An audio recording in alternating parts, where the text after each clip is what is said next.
महाराष्ट्र में होने वाले विधानसभा चुनाव को लेकर सभी राजनीतिक दलों ने अपनी अपनी कमर कसनी शुरू कर दी है।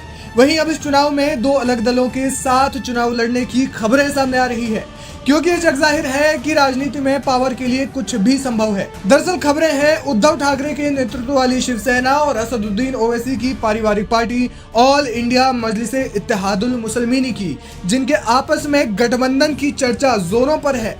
इस बेमेल गठबंधन की चर्चा ने पार्टी प्रवक्ता संजय राउत के बयान के बाद जोर पकड़ा है।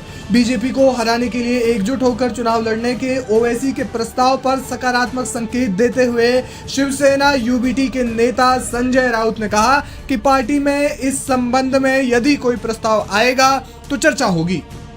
सर, असदुद्दीन ओवैसी ने कल कहा है कि हमने गठबंधन का प्रस्ताव कांग्रेस और एनसीपी को दिया है, महाविकास आघाड़ी कोई जवाब दे क्योंकि बीजेपी को रोकना है। आपका क्या कहना है? नहीं, पार्टी में अगर कोई प्रस्ताव आया होगा तो चर्चा होगी।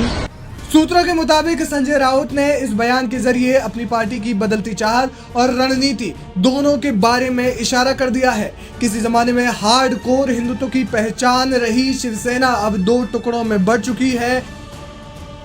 एक हिस्से की अगुवाई सीएम एकनाथ शिंदे कर रहे हैं तो दूसरे का नेतृत्व उद्धव ठाकरे के पास है।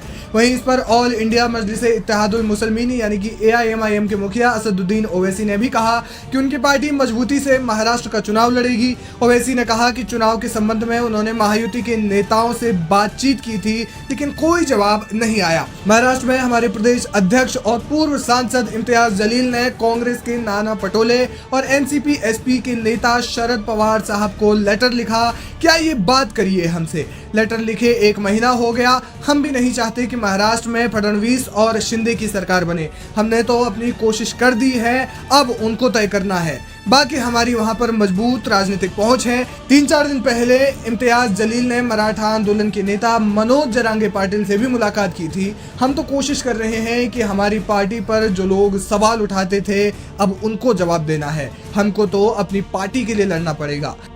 मगर अब देखना होगा कि ओवैसी को लेकर गठबंधन क्या फैसला करता है। राजनीतिक सूत्रों का मानना है कि अगर महाविकास आघाड़ी के गठबंधन में ओवैसी को राजनीतिक एंट्री नहीं मिली तो उद्धव गुट अपने हिस्से में आने वाली सीटों में से कुछ ओवैसी को देकर समझौता कर सकता है। ओवैसी भी संभावना को लेकर खुश हैं, क्योंकि ऐसा होने से उन पर बीजेपी की बी टीम होने का ठप्पा हट जाएगा। फिलहाल राज्य में क्या होगा ये देखने लायक होगा, लेकिन राजनीति का दंगल सजने लगा है।